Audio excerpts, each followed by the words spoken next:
Support WrestleTalk! Give us a subscribe. Thank you for being an awesome pledge hammer on Patreon. El siguiente top model de Gran Bretaña, Phil Stopford. It's Extreme Rules, the one night of the year where WWE gets extreme. Apart from all the other times they get extreme. WWE have actually managed to put together a half-decent card for the show, though the two biggest matches threaten to swallow up the rest of the card with their mediocrity. There is a lot of uncertainty heading into this show, and you know what comes with uncertainty? Rumors. So today I'm here to take you through every Extreme Rules rumor that you need to know. Before we get into it though, make sure to press the thumbs up, subscribe and bell icon to enable notifications, and leave us a comment answering the question of the day, which today is, what do you think will be match of the night at Extreme Rules? And now, let's get rumoring. Sasha Banks will return. There are two things guaranteed to cause madness in this world.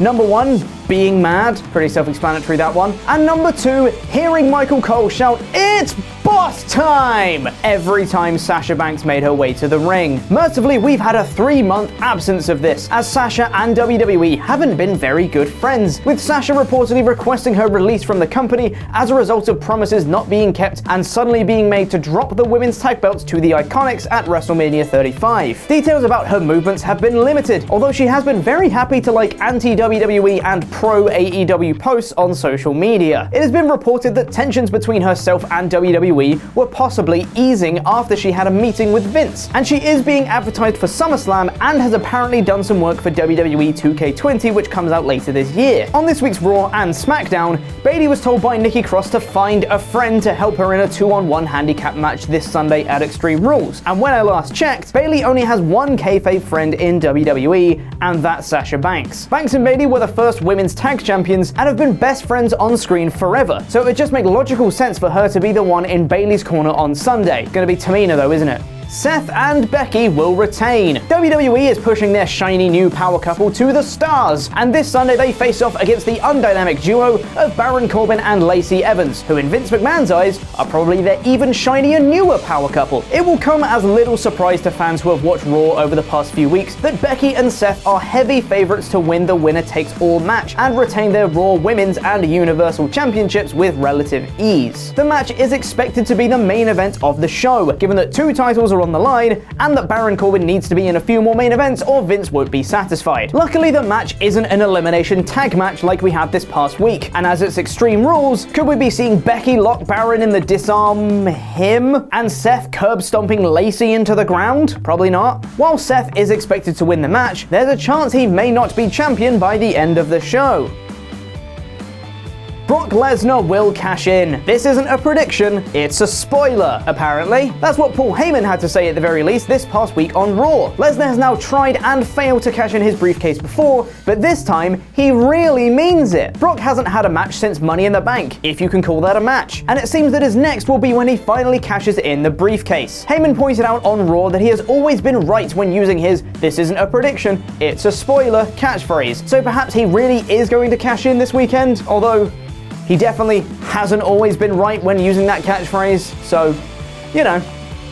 It would seem a bit premature, what with SummerSlam just around the corner and tickets for Extreme Rules struggling more than I do trying to reach doorbells. But this is WWE, so why on earth wouldn't they do it? The overwhelming thought is that Becky will somehow save Seth from Brock, perhaps by low-blowing the Beast, thus drawing all the power from his testes into her arm to make her truly invincible. Datsun, this is a weird script, mate. Of course, Seth isn't the only champion that Brock could cash in on, with Kofi Kingston also vulnerable to the potential sweaty cash-in. With SmackDown moving to Fox in October, could WWE make Brock the face of the blue brand in the hope of bringing some mainstream attention along with him? This was teased on this past week's episode of SmackDown, where Paul Heyman walked through a shot of an interview with Kayla Braxton and Kofi Kingston, sowing the seeds of a potential cash-in on Kofi Kingston. If he doesn't show up, I don't think anyone will be all that shocked given his track record, and frankly, if he does win the belt, we'll only see him once a year, so he may as well stay away. Ricochet will retain. Ricochet clearly doesn't have a lot of friends in WWE, or one of them would have at least Blaze tried to save him from 2 brutal beatdowns from the newly reformed club of AJ Styles, Carl Anderson, and Luke Gallows. Despite this, the man who is made entirely out of rubber and candy is very much the favorite to overcome the odds and defeat AJ Styles at Extreme Rules and retain the United States Championship. It's being reported that Raw Executive Director Paul Heyman is very high on Ricochet, and that he feels the current US champ is exactly the sort of star WWE needs to push in order to draw in all the important young fans, because he does flips and has that weird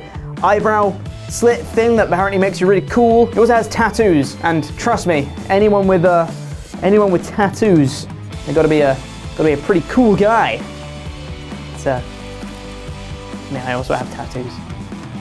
While it would be useful for Styles to defeat Ricochet in order to establish his new club faction, you wouldn't want Ricochet to lose the title so soon after winning it from Samoa Joe at Stomping Grounds. What I can see is a good 15-minute match, Ricochet seemingly about to win, and then Gallows and Anderson attacking Mr. Flip and causing a DQ finish. That way, no one really loses, and it gives Ricochet the chance to hold the belt until SummerSlam and maybe find some friends of his own. Kofi Kingston will retain. While Kofi Kingston was reportedly too injured to compete or take a bump this past week on SmackDown, it is thought that he will be perfectly healthy by the weekend for Extreme Rules. Not only that, but he is a strong favorite to win the match against Samoa Joe and continue his run as WWE Champion. While Kofi has been a convincing champion, it has never really felt like his championship was in danger. Since winning the belt, he has defeated Kevin Owens and Dolph Ziggler, and unfortunately there has never been a moment where anyone really thought either of those two challengers was going to win. The same can unfortunately be said for Samoa Joe, who despite being the world's most intimidating man and a great promo, has been randomly thrust into this role despite being a Raw superstar. Wildcard. He went straight from losing the US title to being the #1 contender for the WWE Championship, and while that might make weird sense in Vince McMahon's mind, to fans with brains, it just doesn't make sense. You would assume that they're saving Kofi dropping the belt for SummerSlam, or, as mentioned previously,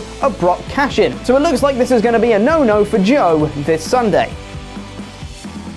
No titles will change hands. You may have noticed a trend in some of the previous rumors, which is that none of the champions are going to drop their titles according to all the latest betting odds. And in fact, none of the championships on the line at Extreme Rules are currently expected to be dropped. Seth Rollins, Becky Lynch, Bayley, Kofi Kingston, Ricochet, Daniel Bryan and Rowan, The Revival, Drew Gulak, and assuming that there's going to be a match made between Finn Balor and Shinsuke Nakamura, though there isn't at the time of recording, which means there will be one 5 minutes after I finish recording this, are all currently expected to walk out of Extreme Rules still as the champions they entered as. Now, it is important to note that betting on wrestling is a bit of a difficult subject, given that decisions to change outcomes can literally be made during matches, but just looking at the card and thinking about storylines going into the show, it wouldn't be at all surprising if the odds are correct. As a quick point of admin, the 24/7 championship is of course not on the line, but there's no reason why that can't change 400 times during the evening. Bray Wyatt will return. It almost feels like I've said this one before. Oh yeah, that's because I did say it before for the last 3 pay-per-views. Bray Wyatt finished his Firefly Funhouse segments a few weeks ago, and since then all we've seen of the Fiend character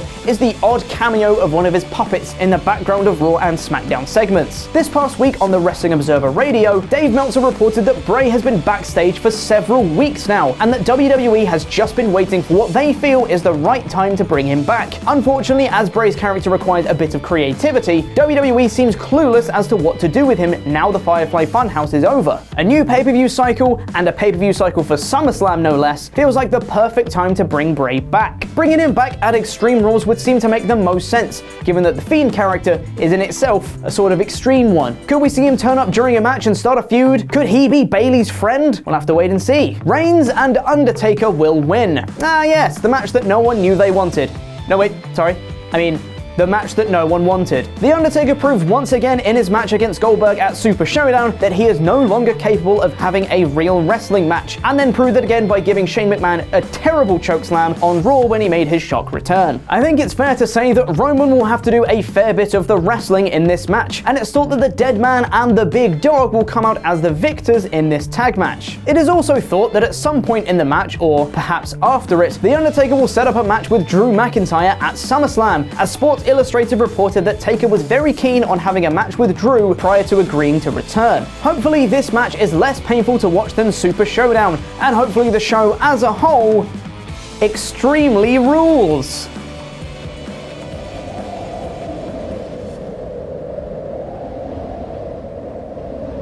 Check out the second week of Screenstalker's new content, including content about Spider-Man Far From Home, Marvel Ultimate Alliance, and so much more. Click the video to my right to be taken to that video right now. A special thank you to our lovely pledge hammers on Patreon, some of whom you can see scrolling below me right now.